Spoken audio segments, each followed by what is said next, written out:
What? What? Stop everything. God of War Ragnarok new trailer, release date, and collectibles unboxing. The gods have blessed us, Atreus. Let's take a fucking look.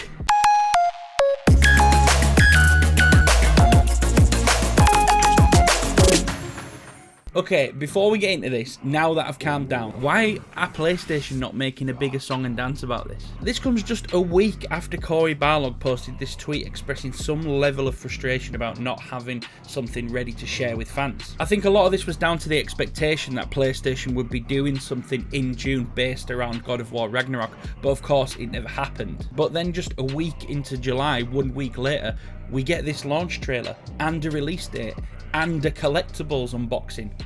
It just seems weird. I'm not saying it's anything to be concerned about, I'm just saying it's a little odd, isn't it? It's a little odd that we all thought there was going to be a PlayStation State of Play in June that featured something to do with Ragnarok, then it didn't.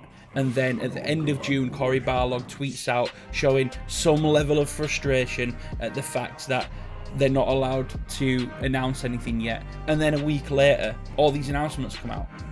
What's going on? It feels like they have kind of missed the boat on doing something that involves a little bit more fanfare. Am I wrong? Like, is this not PlayStation's biggest game of the year? Is this not probably going to be one of the biggest PlayStation games of this generation? And I don't know, like, I've seen way less hyped games get way more attention. Maybe that's why. Maybe they just know that God of War is going to sell. But Demon's Souls got a fucking State of Play. It's a remake. Anyway, look, I'm a complainer. I complain. It's what I do. But that's me done complaining for the rest of this video, because let me tell you something. Even I surprised myself with how excited I was when this launch trailer came out with the release date on it. I was like, oh, this game means even more to me than I realised. So, God of War Ragnarok will be coming out on November the 9th, 2022. This fucking year. Honestly, it's kind of taken me by surprise. Like, I think I have just lost all faith in AAA developers actually releasing games when they plan to release it. I mean, every single big game gets delayed. And I understand we've had the pandemic and everything. I mean, God of War itself was supposed to be coming out last year, but was delayed a year. But we can excuse that because of the pandemic. But even then, I was almost certain that we weren't going to get it in 2022. So now I know that it's coming out in just a few short months. Mwah, mwah, mwah. Bellissimo. Don't know what that was. If you go back on it now and delay it and toy with my emotions like that, I swear to fucking God.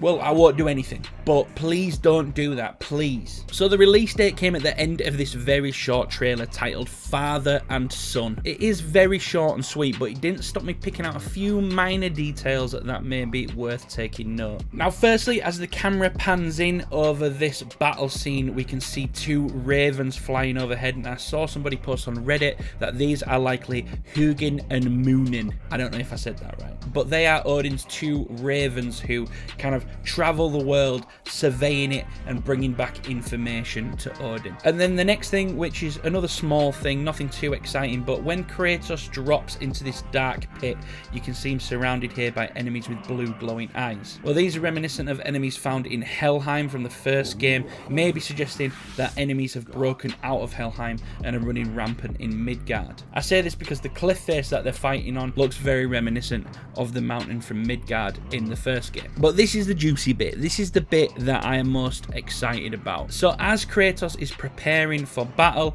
you see a large leg approaching in the background, what looks to have shackles attached to it. And soon after, we see the beast is none other than Fenrir, the giant wolf beast. Now, in Norse mythology, Fenrir is a growing force to be reckoned with, feared by the gods that nothing good could come of a beast this large. As a result, the gods capture Fenrir and shackle him him in an unbreakable chain. Now, as mythology goes, after a long Fimbulwinter, which is the winter that begins at the end of God of War 2018, something triggers Ragnarok, which, if you don't know, is essentially the Norse version of Doomsday, the end of the world. Anyway, the tale goes that Ragnarok is triggered and Fenrir is able to break loose from the unbreakable chains. Eventually, Fenrir will come face to face with Odin and kill and swallow Odin himself. Not the ideal scenario for Odin, to be honest. Now, as we know and saw in the previous game, these scriptures are already written. The path to Ragnarok is seemingly already laid out. And seeing as Odin is the Allfather, presumably he knows the fate that awaits him. So, you know, he's going to want to do everything in his power to change that fate. Now, this is where we're going to get into some pretty confusing waters. Time travel. Time travel is a common feature in Norse mythology, and despite not seeing it firsthand in God of War 2018, it was there, and is there, and was there all along. Mimir, whilst talking about Jormungandr, or the World Serpent, says that during Ragnarok, Thor hit the World Serpent so hard he sent him back in time to even before he was born, explaining his appearance in God of War 2018. Remember this? I'm sure it's nothing. He just said the boy seemed familiar to him. Me? That's impossible. Oh, I quite agree. Unless, perhaps, he refers to something yet to be. It is said that when Jormungandr and Thor battle at Ragnarok, their clash so violently shakes the Tree of Life that it splinters, casting the serpent backward through time, even before his own birth. Now, why would Atreus look familiar to the World Serpent? Well, and if you haven't played God of War 2018, then fuck off, will you? Because I'm about to spoil the big twist at the end of the game. And what are you even doing here? If you haven't played it, what are you even doing here? Go play it. Right, now they've gone. As you know, at the end of God of War, we find out that Atreus is actually Loki. And in mythology, Loki bears 3 children with giantess Angrboda, who we met at the end of the last trailer for Ragnarok.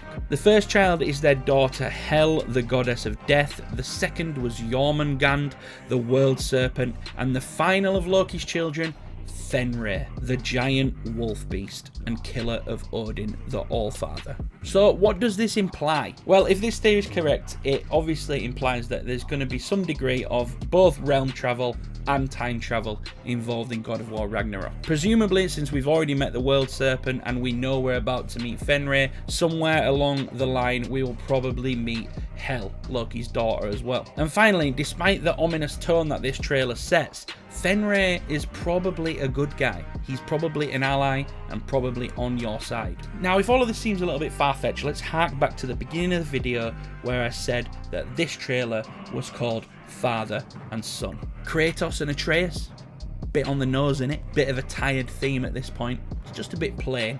It's just not very Santa Monica, unless of course it was an Easter egg. Father and Son. That's it for this one. Leave a like, subscribe, and I'll see you in the next one. Oh God, boy.